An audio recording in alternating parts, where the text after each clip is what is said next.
Buenas noches, hermanos. Vamos a continuar nuestra reflexión sobre las Sagradas Escrituras.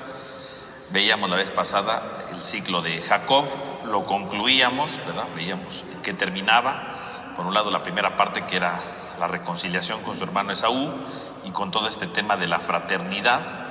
Y finalmente veíamos todos los relatos conclusivos, ¿no?, que fuimos analizando de manera general, ¿no?, hasta la muerte de Isaac, ¿no?, cómo se reconcilia con su padre de manera muy somera. No nos dice qué discutieron, de qué hablaron ni nada por el estilo, sino que más o menos veíamos justamente, y con ello terminaba, ¿verdad?, el capítulo 36. No lo leíamos, pero decíamos que es una genealogía a modo de concluir todo. Podríamos decir que ahí concluiría todo, ¿no? Ya se reconciliaron con el papá, ya se reconciliaron los hermanos, ya no hay nada que hacer. Y sin embargo, no termina el libro del Génesis, todavía continúa, ¿no?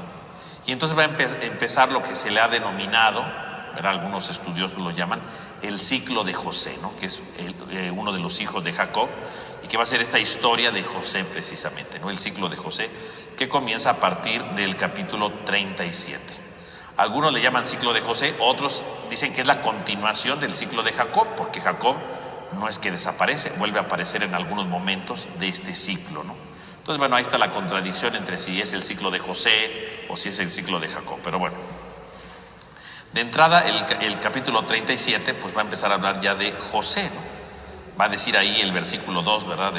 Esta es la historia de Jacob, y José tenía 17 años cuando estaba de pastor con sus ovejas, ¿no? Entonces ahí ya nos habla nuevamente, nos habla de la historia de Jacob. Por eso dicen que algunos que esta es parte del ciclo de Jacob, pero presenta a José, ¿no? Es decir, no solamente dice pues la cosa de Jacob, ¿no?, sino inmediatamente pasa a presentar a José. Entonces, en realidad sí sería el ciclo de José, no tanto de Jacob, ¿no?, sino de José, porque está presentando este personaje que en realidad va a ser el principal a lo largo de los capítulos que siguen, aunque haya intervenciones de Jacob, pero en realidad Jacob casi no es el personaje principal en estos textos, ¿no?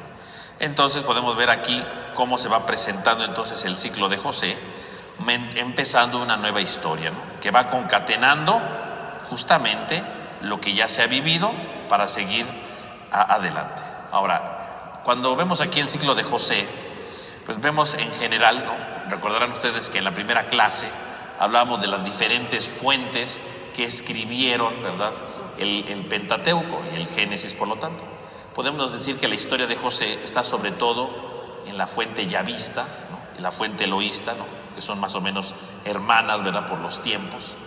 Y la tradición sacerdotal, que es la más tardía, ¿no?, en la época del destierro de Babilonia, pues sí tiene algunas interrupciones sencillas, pero como añadiduras. Podemos decir que el relato de José es un relato antiquísimo, que por un lado sí nos habla de José, primera cosa. Nos va a hablar también, ¿verdad?, en el trasfondo, que obviamente aquí no lo vamos a analizar, pero se puede hablar también de la situación que se vivía en las tribus, ¿no?, en aquellos tiempos, ¿verdad?, las problemáticas que se reflejan, porque las problemáticas de los hijos de Jacob son las problemáticas de las tribus.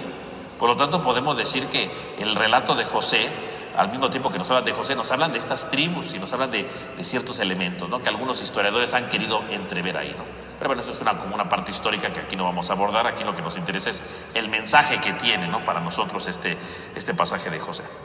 Algunos piensan que este relato de José, así como lo tenemos hoy en la Biblia y como lo fueron escribiendo, en lo antiguo era un relato mucho más sencillo, ¿no?, muy sencillo, donde hablaban precisamente del hermano que se vendía, ¿no?, y después le fueron aderezando más cosas, ¿verdad?, con los hermanos, con las problemáticas, ¿no? Quiere decir que fue un relato que fue creciendo, ¿verdad?, en la cultura de la gente, ¿no? Recordemos que todo lo iban transmitiendo de manera oral, y entonces lo van transmitiendo de manera oral, de manera pausada, de manera paulatina, ¿no?, poco a poco, ¿no?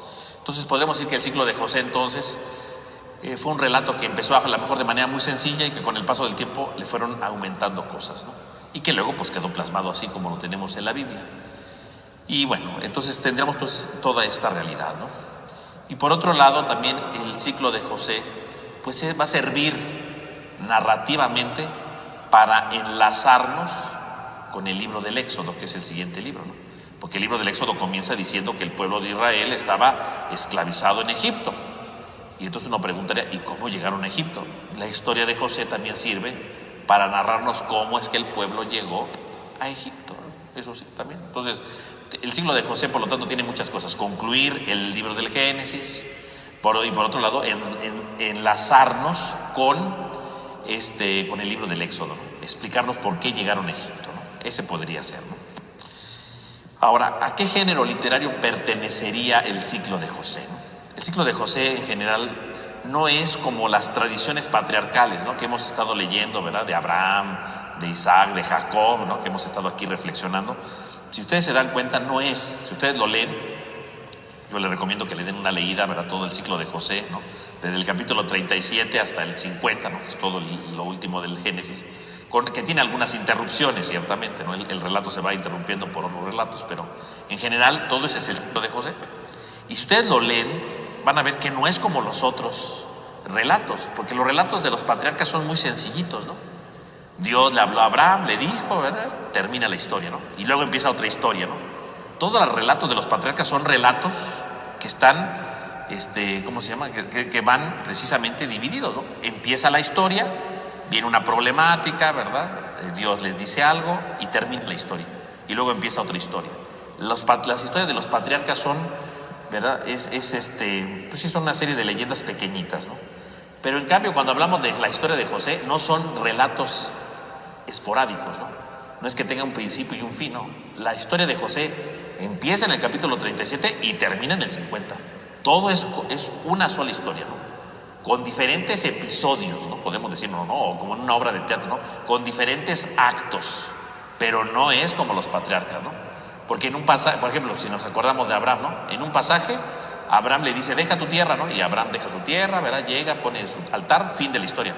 Al siguiente versículo, Abraham decidió irse a Egipto, y es otra historia distinta, ¿no? Son dos historias diferentes, ¿verdad? No dice más cosas, ¿no? Y a la siguiente se está peleando con Lot, ¿no? O sea, vean cómo las historias van cambiando, ¿no? O sea, las historias de los patriarcas son historias sencillitas, ¿verdad?, encerradas en sí mismas, que se van encadenando, pero cada historia es distinta. Si yo le quitara una historia, si yo dijera, no, voy a quitarle, no sé, cuando Abraham baja a Egipto, seguiríamos entendiendo la historia de Abraham, porque le quité solamente un relato, ¿no?, le quité una leyenda de ahí, pero el relato sigue siendo lo mismo, se sigue manteniendo la historia, ¿no? Yo puedo quitarle un relato y no pasa nada, ¿no? Pero en el caso de José, no, si yo le quito una parte, se desacompleta, ¿no? Y entonces quedarán muchas interrogantes, ¿por qué pasó esto? ¿Por qué sucedió lo otro? O sea, es necesaria leerla completa, ¿no? Entonces la historia de José es distinta, tiene otro género literario, ¿no? Por eso, ¿verdad?, se dice que empezó con algo sencillo, pero se amplió. No es como la historia de Abraham, no es como la historia de Jacob, son distintas. Las otras historias se les pueden quitar cosas y no pasa nada. Pero a la de José le quitan algo, se pierde el dramatismo que viene la historia.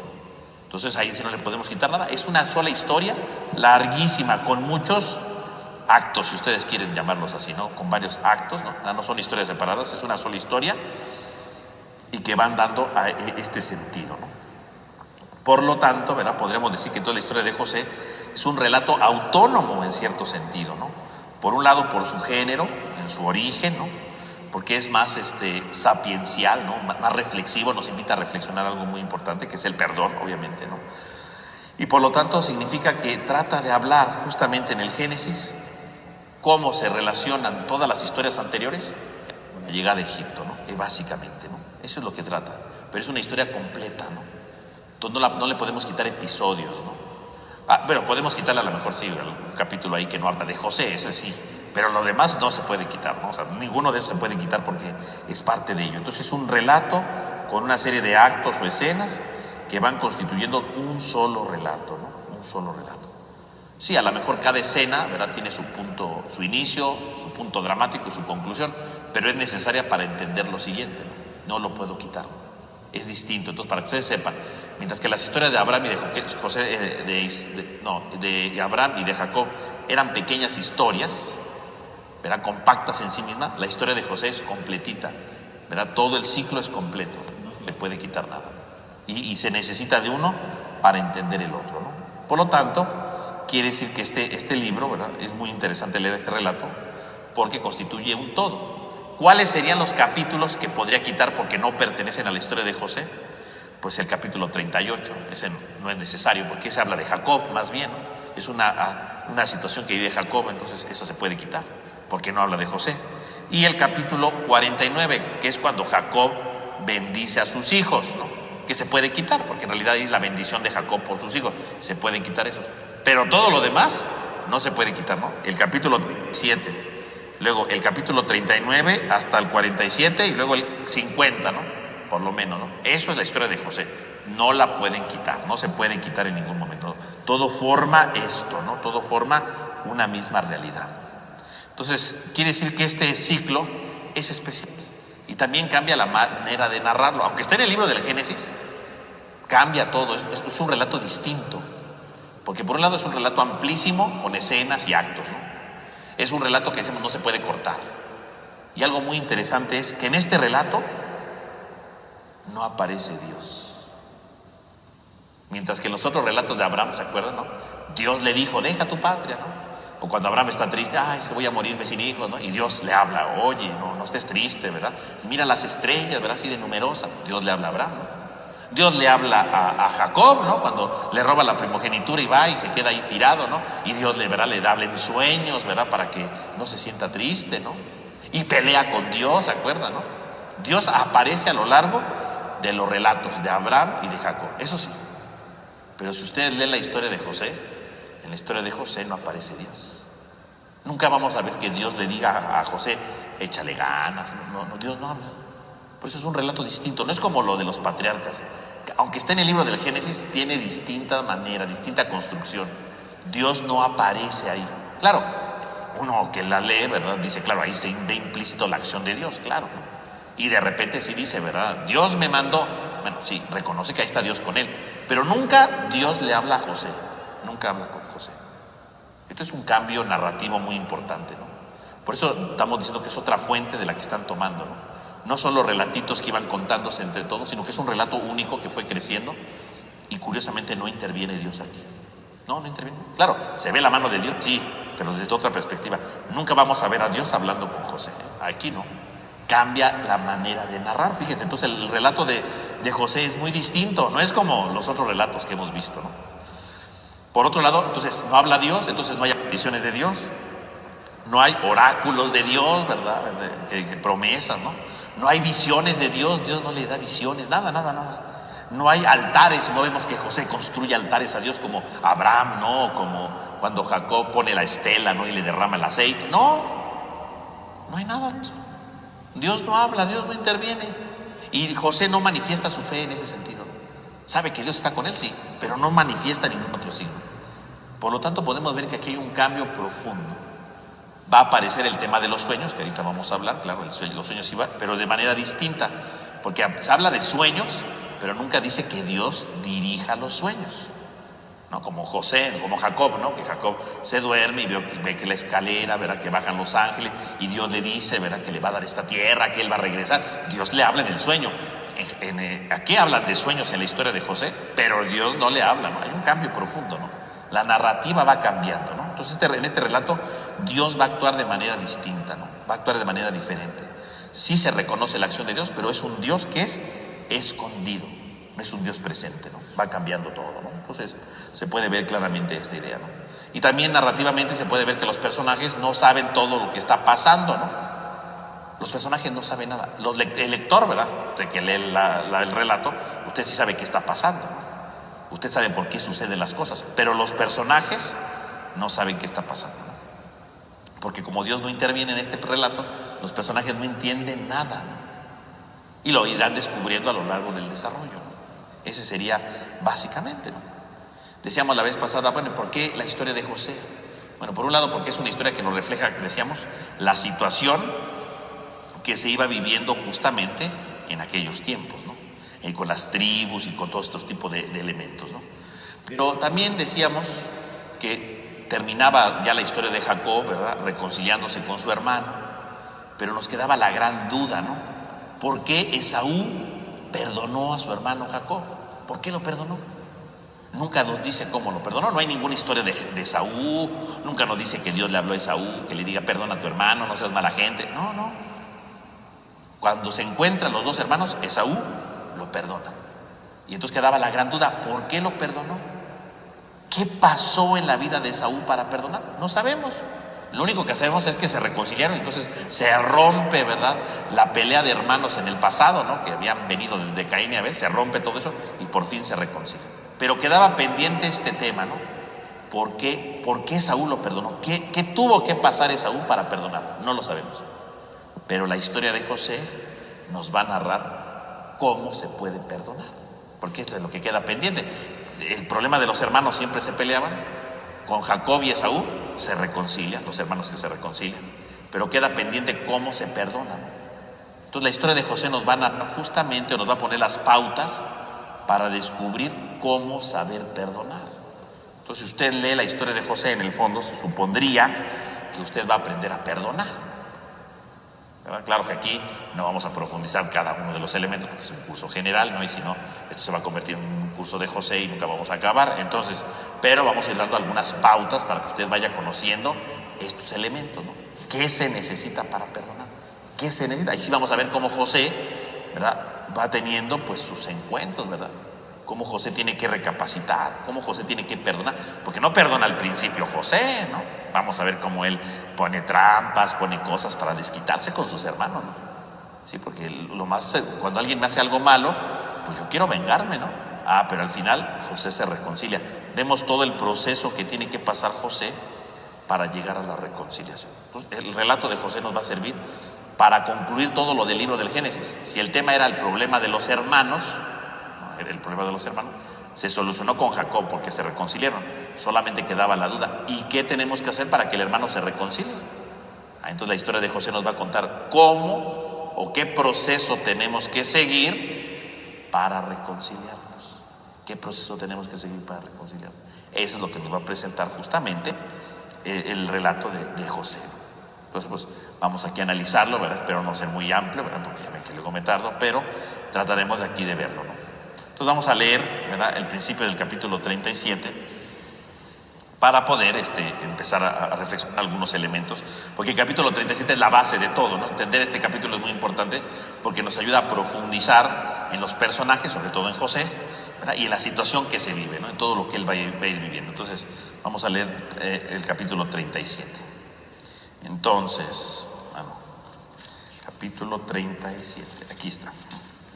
Dice: 37. Jacob, por su parte, se estableció en el que fue el país residencial de su padre, en el país de Canaán. Esta es la historia de Jacob. José tenía 17 años y estaba de pastor de ovejas con sus hermanos.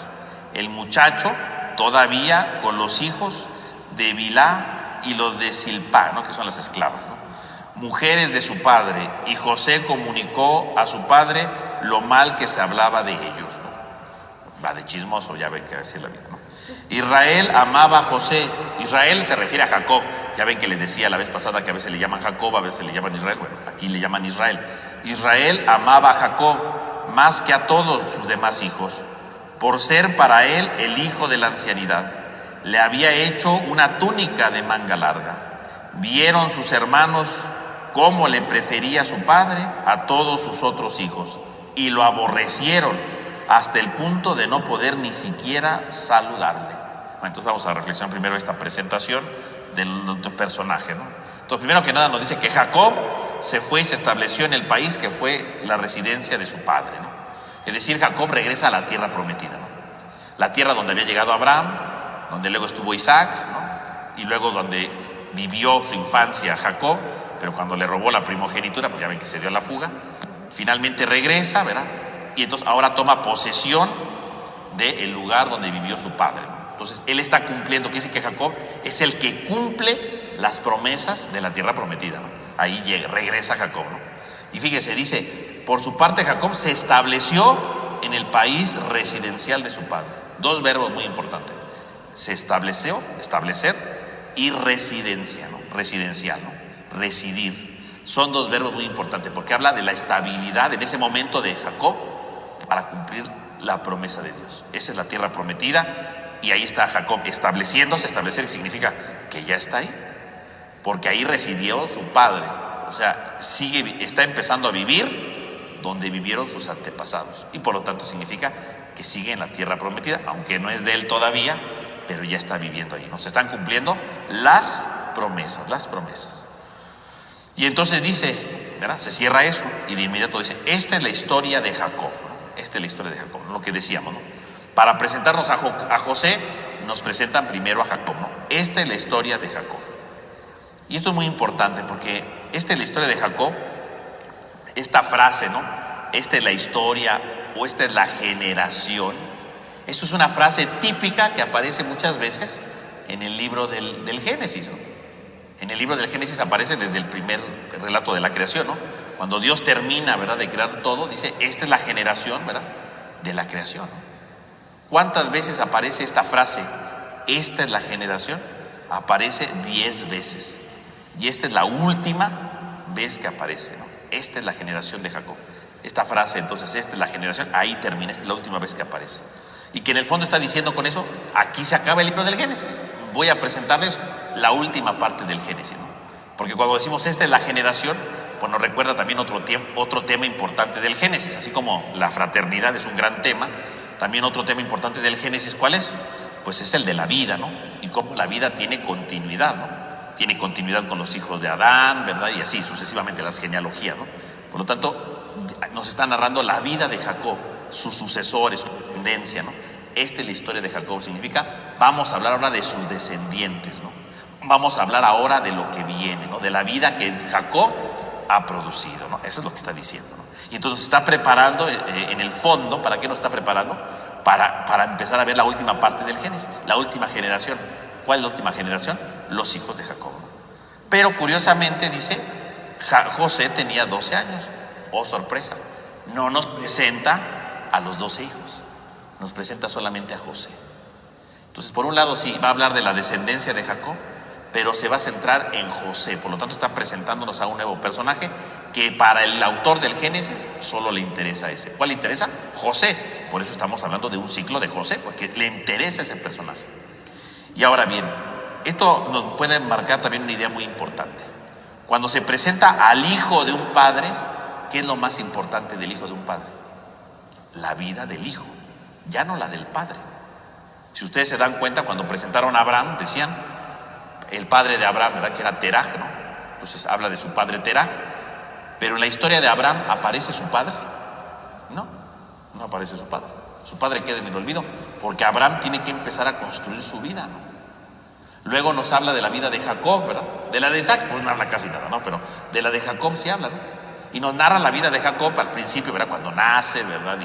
Y cuando le roba con las lentejas la primogenitura, ¿verdad? Cuando le roba la bendición, y ahí aparece Isaac. Pero después de eso, Isaac desaparece de la escena. Ya no se habla nada de Isaac. Toda la atención se centra en el hijo y en la vida que está teniendo el hijo, en la historia que está construyendo.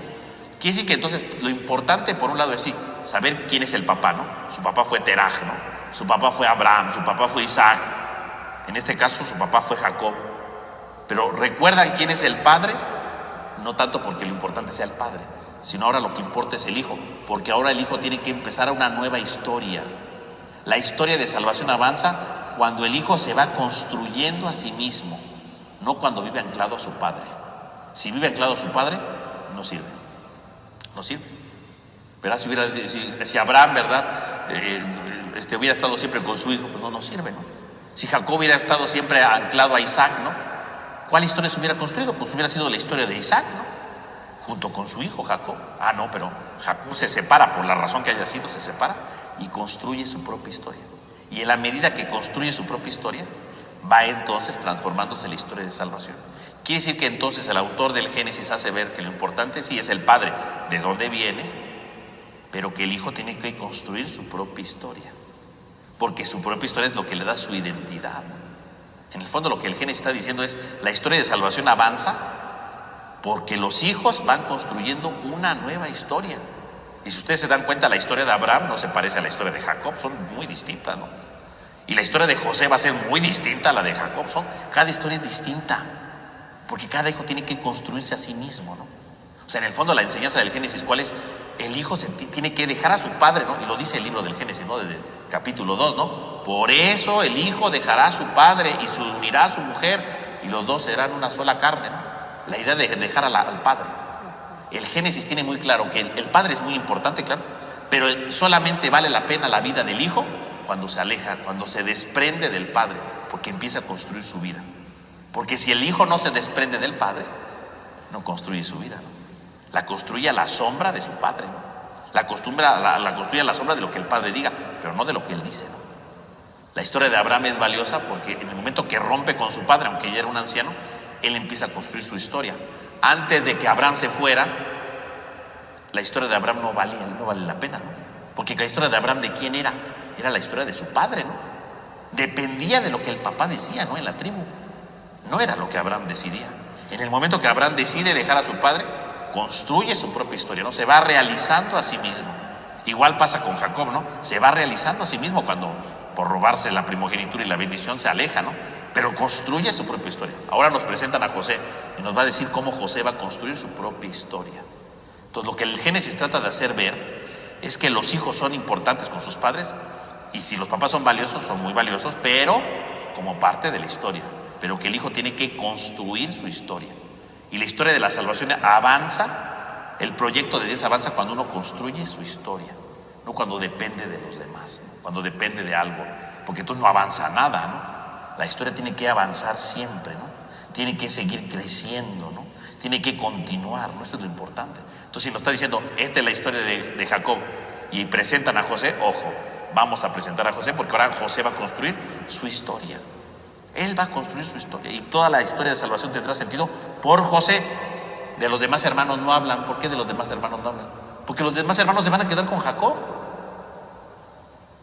Cuando ellos se van al final del pasaje del relato, ¿verdad? Cuando se van a Egipto, los hermanos se llevan a su papá, ¿no? Quiere decir que los hijos siempre vivieron, los otros vivieron a la sombra de su papá. Ellos no construyeron historia, pero José, como se separó, construyó su historia. Y gracias a que él se separó de su padre y construyó historia, entonces la historia de la salvación puede avanzar. Entonces la historia de la salvación avanza en la medida en la que uno se separa del padre. Ahí es como avanza la historia de la salvación. No arraigado en el pasado. Porque en el fondo, ¿qué representa el padre? El pasado, ¿no? No tiene que construirse algo nuevo, ¿no? De aquí lo podremos entender cuando Jesús dice, ¿no? El que no odia a su padre o a su madre. En el fondo, ¿qué está diciendo Jesús? No quiere decir que odiemos a nuestros papás, ¿no? Es decir, tú quieres construir una historia, tendrás que hacerlo desprendiéndote del pasado para construir tu propia historia. Esa es la historia que vale la pena. Una historia en la que tú te vas forjando, vas aprendiendo cosas nuevas. Pero el que se vive a la sombra del Padre vive atrapado en el pasado, pero nunca se da oportunidad de algo nuevo. Que el que es discípulo de Cristo se tiene que arriesgar a algo nuevo, no puede vivir en el pasado, ¿no? Por eso habla de eso, ¿no? De odiar al Padre, ¿verdad? De manera hiperbólica, ¿no? Exagerada, pero es la idea, ¿no? Que está diciendo precisamente el texto, ¿no? Entonces, fíjense entonces la idea de la generación, ¿no? Bueno, ya. Y entonces dice, ¿verdad? Esta es la historia de José, ¿no? Porque lo que le importa es José. Claro que aquí narrativamente podríamos decir, bueno, ¿y por qué la historia de José? Se supone que el que siempre vale es el primogénito, pero como lo hemos visto a lo largo de toda la Génesis, el primogénito nunca es el que uno cree, ¿no? Uno dirá, ¿el primogénito fue Ismael? No, el primogénito es Isaac, ¿no? ¿El primogénito quién era? ¿Esaú o Jacob? Era Esaú, pero ¿a quién escogió Dios? A Jacob. O sea, que el primogénito nunca se cumple. Y ahora, ¿quién es el primogénito que vale la pena? José. José no es el primogénito, es el de los más jóvenes, ¿no? Es, bueno, el penúltimo de los hijos, ¿no? Entonces no es el primogénito, pero sí es el primogénito de Raquel, que era la esposa favorita de Jacob. Entonces, en el fondo, ¿cuál es el primogénito que Dios va a escoger? El primogénito de Raquel. Los otros no, los otros sí eran, obviamente Rubén era el más grande de todos, pero ese no importa, el que importa es José, porque es el primogénito de la mujer que Jacob amaba más, ¿no? Y ese es el que Dios elige, ¿no? Y entonces nos da algunas características. ¿Cuáles son las características que ahorita leíamos? Primero que nada, que tiene 17 años. El número 17 pues no representa en la Biblia nada, ¿no? Pero el número 17 lo podemos ver dentro del mismo Génesis. Dice que José tenía 17 años. O sea, ¿cuántos años llevaba viviendo José con Jacob? 17 años. Si ustedes leen más adelante la historia, ¿no? En el capítulo 47, ¿cuántos años vivió Jacob en Egipto con José? Cuando ya se mudaron para Egipto. Vivió 17 años. Quiere decir, ¿verdad?, que si José tiene 17 años, ¿a qué se refiere? Si José tiene 17 años, significa que vivió 17 años a la sombra de su padre, y luego su padre, Jacob, vivió 17 años a la sombra de su hijo. Es como si José le pagara todo lo que su papá hizo por él. Durante 17 años lo protegió, durante 17 años lo alimentó, y ahora cuando Jacob se va a Egipto, vive 17 años junto con su hijo José. Pero ahora quien lo protege, quien lo cuida, ¿quién es José? Es como si le pagara los 17 años que lo cuidó. Entonces el número 17 simbólicamente no tiene este papel representativo en la Biblia, ¿no? Pero podría hacer referencia a esto, ¿no? A los 17 años que vivió Jacob en Egipto, dando a entender que José le paga, ¿no? Le paga, ¿no? Es agradecido y le restituye todos los años que lo cuidó, ¿no? Entonces podríamos sacar aquí un tema sencillo, ¿no? De decir cómo los hijos tienen que también restituirle a los papás siempre algo de lo que hacen, ¿no? Digo, aquí es muy exacto, los 17 años, ¿no? Pero restituir algo, ¿no? Porque tienen un derecho, tienen un valor los padres, ¿no? Entonces podría significar eso el número 17. Dice que él era pastor, ¿no? Dice que era un pastor. Y el pastor, ¿verdad?, puede tener, ¿verdad?, un símbolo muy interesante, en primer lugar, que sería el de dominar a los animales, ¿no? Un pastor es alguien que puede dominar los animales, ¿no? Porque vive rodeado de ovejas, ¿verdad? Y las sabe cuidar, ¿no? Y las logra dominar, ¿no? Porque las ovejas son rebeldes luego, ¿no? Se enojan, se quieren ir por otro lado. El pastor tiene la capacidad de dominar a las ovejas y de saberlas guiar, ¿no? Ese es el pastor. Domina a los animales, ¿no? Y entonces se puede convertir en una figura, el pastor puede convertirse espiritualmente en una figura, en aquel que es capaz no solo de dominar esos animalitos, sino de dominarse a sí mismo, ¿no? De dominar, ¿verdad?, entre comillas, su salvajismo, ¿no? Y si lo pensamos bien, José lo va a lograr, ¿no? Porque cuando él tiene la oportunidad de vengarse de sus hermanos, él como pastor logra dominar su salvajismo, ¿verdad?, su precariedad, logra domar su venganza para perdonarlos. Fíjense cómo entonces el texto, cuando ya no está presentándolo como pastorcito, ¿verdad?, y un ayudante de pastor incluso, ¿no? Pero es pastor, o sea, sabe dominar a los animales. Y el pastor no solo sabe dominar a los animales, tiene que aprenderse a dominar a sí mismo, tiene que dominar sus instintos. Y justamente José en el relato nos va a enseñar cómo es capaz de dominar sus instintos y cómo al final va a dominarlos de tal manera que en lugar de vengarse va a perdonar a sus hermanos. Entonces ahí estaría como la imagen del pastor, nos está presentando esto. Pero también el pastor en la Biblia refiere al tema del rey, ¿no? Porque un rey se supone que es un pastor, ¿no? Porque apacienta al pueblo, ¿no? Y fíjense entonces cómo también José va a ser pastor en el sentido de rey, porque al final él, aunque no es el faraón, el rey de Egipto, pero él es uno de los que gobierna Egipto, ¿no? Por lo tanto es como una figura del rey, ¿no? Va a ser un visir, ¿no? Un representante del faraón, entonces va a gobernar. Entonces, es pastor por un lado porque se domina, y es pastor porque en el futuro también va a gobernar. Entonces, el decirnos que es un pastor ya está anticipando varios temas, ¿no? Otro punto importante dice que es un muchacho, ¿no? Dice que era un muchacho, y la palabra aquí muchacho tiene dos significados, ¿no? Muchacho. Muchacho puede significar, por un lado, alguien que es joven de edad, ¿no? Tenía 17 años, es un muchacho, ¿no? Pero también muchacho se utilizaba para alguien que era siervo, ¿no? Y de hecho hoy nosotros lo decimos, ¿no? Ah, este es mi muchacho, ¿no? O sea, como es mi chalán, ¿no? El que me ayuda. Bueno, en ese tiempo también, entonces la palabra muchacho puede significar joven de edad, que lo era, pero también como siervo. Y ciertamente, si ustedes se dan cuenta en el relato, José no tenía un puesto importante con sus hermanos. Era el ayudante de sus hermanos. Obviamente no hacía casi nada, pero ayudaba en algunas cosas, ¿no? Ayudaba en algunas cosas. Y el último detalle que podemos resaltar aquí es que tenía una túnica larga. ¿Y qué significa una túnica larga? Una túnica larga, ¿verdad? Esta palabra es una palabra muy rara en la Biblia, ¿no? Es una palabra muy rara. Y que remite sobre todo a una túnica de un príncipe. Una túnica larga se refiere a que es una túnica que no solamente es larga porque le llega hasta el final de los pies, sino que tiene mangas largas. Por lo tanto, ¿quién usa ese tipo de túnicas? Pues un príncipe que no hace nada. Porque alguien que se dedica al trabajo de la agricultura, que anda pastoreando ovejas de un lado para otro, no anda con una túnica, ¿no? Porque se tropieza, ¿no? Alguien que tiene que estar recogiendo los cultivos, ¿verdad? Tiene que estar ahí segando. No va a tener túnica con manga larga porque le van a estorbar a la hora de estar haciendo su trabajo. Entonces, el tema de la túnica larga entonces nos refleja, por un lado, que José, porque ¿quién le dio a José esto? Se lo dio su papá. Significa que su papá lo está reconociendo como si fuera un príncipe. Es su favorito. A él lo quiere más que a todos. Y por lo tanto le está poniendo esa túnica y lo está distinguiendo de sus hermanos. Porque mientras sus hermanos tienen traje de trabajadores porque están trabajando, a este chamaco de 17 años, que ya puede trabajar, ¿verdad? Obviamente, le pone una túnica para decir, sí, ayuda a tus hermanos en lo que se pueda, pero en realidad, ¿en qué ayudaba? Pues en casi nada. Pues con esa túnica, ¿quién va a caminar mucho? Con esa túnica, ¿quién se va a poner en movimiento? Nadie. Quise que José sí era alguien que ayudaba, que hacía ciertas cosas, pero no es que se cansara mucho, porque la misma revestidura está dando a entender, por un lado, la preferencia de su padre, y que no es alguien que trabaje mucho, es lo que está dando a entender ahí, ¿no? Esto hace una diferencia entre sus hermanos. ¿En dónde está la diferencia? Lo dice ahí, ¿no? Porque es el hijo de su ancianidad, ¿no? Es el primer hijo que tuvo con Raquel, es su favorita, y por lo tanto es su hijo favorito, ¿no? Aunque después tuvo otro hijo, lo veíamos la semana pasada, ¿no? Cuando dice que tuvo a Benjamín, pero prefiere a José, él prefiere a José. Y la prueba está en su túnica. La túnica lo hace diferente a los demás, ¿no? Esa túnica va a ser su perdición, ¿no? Lo vemos más adelante, ¿no? Fíjense cómo entonces le va a poner la túnica y lo va a distinguir de los demás. Y esto es un golpe duro porque significa que Jacob no entendió nada de la vida, ¿no?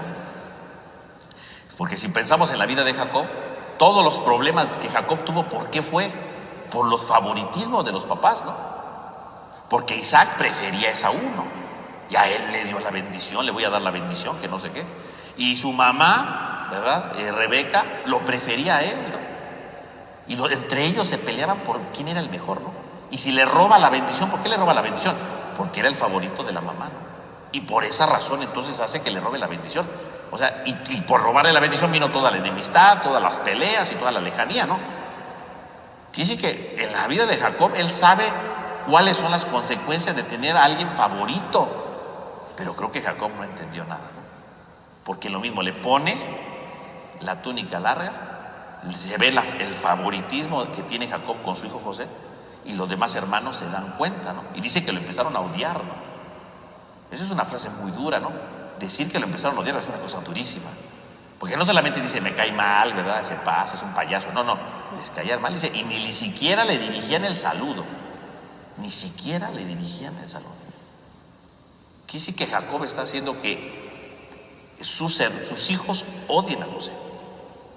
Y siendo que él en la juventud vivió ese tipo de problemas, se supondría que él no tendría que repetirlos, pero ya saben que a veces los papás se equivocan y repiten los mismos errores. Ahí lo tenemos con Jacob, ¿no? Así pasa.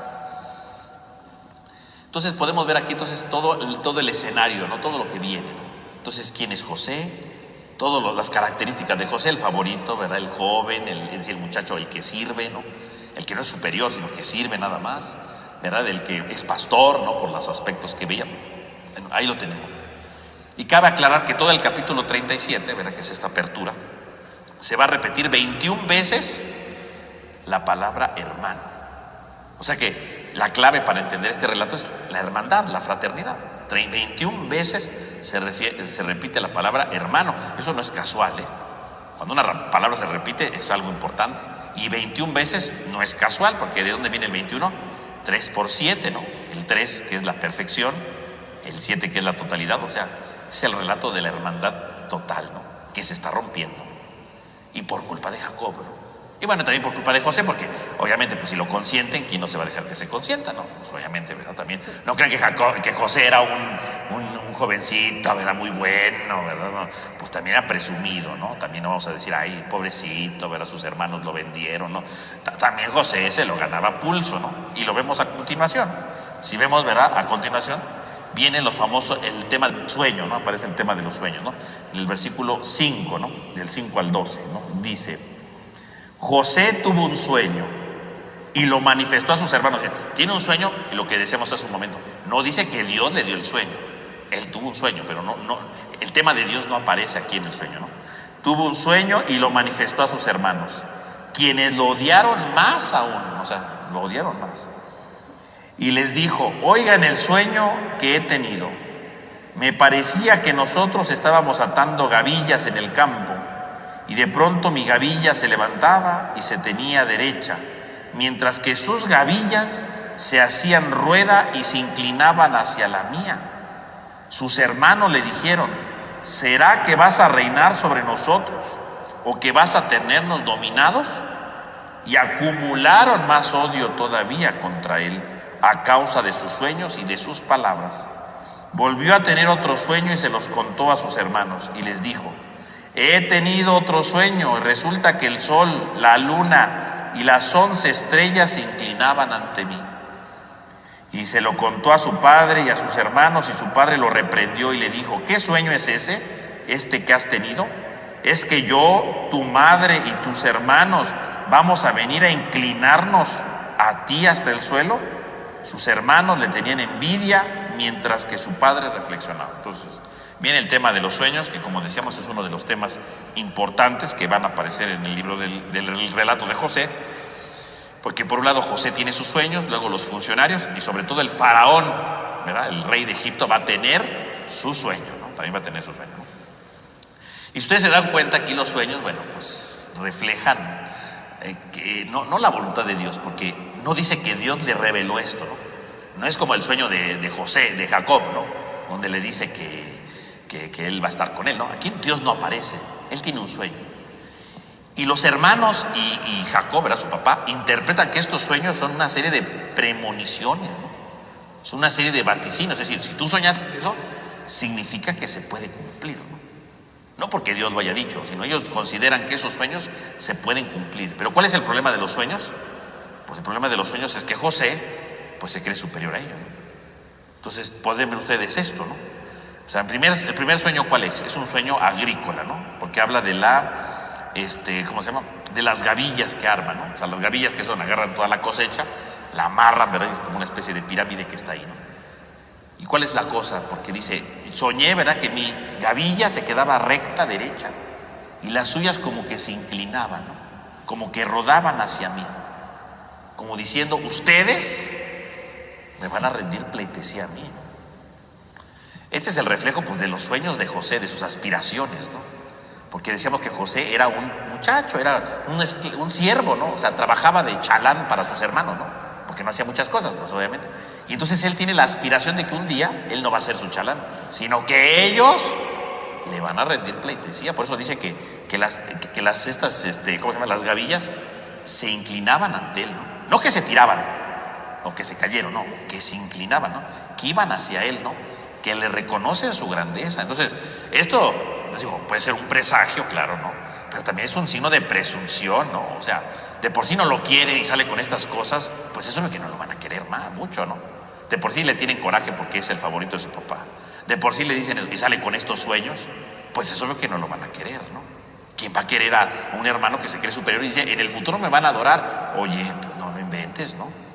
Además es el menor, o sea, se supone que si alguien llegara a gobernar, pues sería el mayor, ¿no? El primogénito, no el menor, ¿no? O sea, no cuadra, ¿no? Y además no cuadra porque ellos son pastores, son agricultores. Un pastor y un agricultor no aspira a ser rey. Ellos no van a ser, ninguno de ellos va a ser rey. ¿Cómo va a ser rey O sea, ni siquiera concuerda con su estilo de vida. ¿De dónde saca eso, no? Y entonces podemos ver cómo está negando José la igualdad con sus hermanos. La igualdad con sus hermanos. La está negando. O sea, ustedes se van a inclinar ante mí como diciendo, voy a ser superior a ustedes. Él mismo está rompiendo la fraternidad aquí, ¿no? Porque no está reconociéndose hermano de ellos como iguales, ¿no? Él se está creyendo superior a ellos. O sea, está rompiendo con el tema de la fraternidad porque no hay igualdad entre ellos, ¿no? Y por eso los hermanos, ¿verdad? Se enojan más, ¿verdad? Se ofenden, ¿verdad? Porque se quiere sentir superior a ellos, ¿no? Y se llenaron de más coraje, ¿no? Y luego, para colmos, tiene otro sueño todavía peor, ¿no? Porque si ya tenía un sueño de que las gavillas, ¿verdad? Se inclinaban. Bueno, pues viene otro sueño peor, ¿no? Y ahora ya no es del mundo agrícola, ahora es del mundo estelar, ¿no? Es decir, de las estrellas, ¿no? Vi como el sol, la luna y 11 estrellas se inclinaban ante mí. No, pues ya eso está peor que lo anterior, ¿no? O sea, quiere decir que hasta las estrellas se inclinan ante él, que son la figura de su papá, de su mamá y de sus hermanos. Claro que aquí hay un paréntesis, ¿no? La luna representa a la mamá, pero supone que la mamá ya se había muerto, ¿no? Porque quedamos que se murió porque dio a luz a Benjamín. Bueno, entonces aquí queda abierta la incógnita, tal vez este relato refiera antes de que nació Benjamín, vayan ustedes a saber, ¿no? Eso no lo aclara el texto, pero bueno, habla ahí de que la mamá estaba. O se refiere a otra de las mamás, ¿verdad? Porque tenía otras esposas, Jacob, ¿no? Digo, ahí queda abierta la idea, no queda solucionado ese problema, ¿no? Y entonces dice que las estrellas se inclinan ante él. ¿Cómo se inclina una estrella? Porque uno dirá, bueno, ¿cómo se inclina una estrella? No se puede inclinar. Bueno, yo la puedo dibujar y hacerla que haga reverencia, pero no. Inclinar no significa que se hagan para abajo. Inclinar significa que desaparecen. Por ejemplo, la luna y las estrellas se inclinan ante el sol, ¿verdad? Porque desaparecen y aparece el sol, ¿no? Y luego el sol se inclina ante la noche, ¿no? Porque desaparece el sol y aparecen las estrellas. Entonces, cuando está diciendo que el sol, que la luna, las estrellas se inclinan ante él, ellas desaparecen y el único que brilla soy yo. O sea, ahí no puede haber más narcisismo que nada, ¿no? O sea, ahí está el narcisismo en su mayor apogeo. O sea, decir que el sol y la luna, las estrellas desaparecen para que el único que brille es él, bueno, pues eso es una cosa terrible. Entonces, cuando Jacob escucha esto, pues lo regaña. Dice, ¿cómo se te ocurre decir eso? ¿Cómo se te ocurre decir que yo, tu padre, que tu madre nos vamos a inclinar ante ti? ¿Cuándo se ha visto que un padre le rinda pleitesía a un hijo? Un hijo le debe rendir pleitesía a su padre, o al revés, ¿no? ¿Cuándo has hecho eso? Y lo regaña, ¿no? Y ya lo manda afuera. Dice, no inventes, ¿no? No salgas con cosas raras aquí, ¿no? Y entonces obviamente lo deja. Y dice el texto, ¿no? Los hermanos lo odiaban más. O sea, el odio seguía creciendo. Y el papá reflexionaba, ¿no? Como tratando de entender qué es ese sueño, ¿no? Porque si es un sueño del futuro, ¿por qué pasa esto? O sea, porque no tiene sentido lo que él está diciendo, ¿no? No entiende por qué está soñando eso, ¿no? Y entonces viene toda esta crisis, ¿no? Ahí en medio de esta situación, ¿no? Y entonces ahí está toda la presentación de los personajes, ¿no? Toda la presentación de los personajes. Que bueno, sobre todo de José, ¿no? Y de toda la situación. Entonces tenemos aquí toda la ambientación, ¿no? Entonces, ¿quién es José? Ya lo describimos, ¿verdad? Lo describe muy bien el Génesis, ¿verdad? Diciéndonos cuáles son sus características que nos preparan al futuro. Nos presenta el tema de los sueños que luego van a acompañarlo en su historia más adelante. Y por supuesto nos presenta el tema del odio de sus hermanos, ¿no? Del odio de sus hermanos que lo van a querer matar, ¿no? Que lo van a querer destruir. Pero obviamente pues ya no podemos seguir porque ya se está acabando el tiempo, ¿no? Y le vamos a tener que dejar aquí, pero bueno. Entonces vamos a dejar aquí por el día de hoy, ¿verdad? Para seguir más adelante la próxima semana, Dios mediante, y analizar justamente pues todo este drama, ¿no? Que viven los hermanos y el drama que va a empezar a vivir precisamente José, ¿no? Cuando se ha vendido, ¿no? Pero bueno, vamos a analizar esa parte que es también muy importante, ¿no? Y poder así entender la base del relato para entender ahora sí el proceso de perdón que tiene que ir viviendo José, ¿no? Entonces vamos a terminar con una oración. En el nombre del Padre, del Hijo, del Espíritu Santo. Amén. Te damos gracias, Señor, porque nos has reunido en esta noche. Te pedimos por cada uno de nosotros para que nos ayudes, para que nos cuides, nos ilumines, nos vaya dando lo necesario para reconocer la grandeza de tu amor. Ayúdanos a no creernos superiores a los demás, sino a sentirnos hermanos entre los demás, para poder así llevar una mejor vida con los demás, en fraternidad y en unión. Te lo pedimos a ti que vives y reinas por los siglos de los siglos. Amén. En nombre del Padre, del Hijo, del Espíritu Santo. Amén. Amén. Nos vemos la próxima semana. Que tengan todos una buena noche.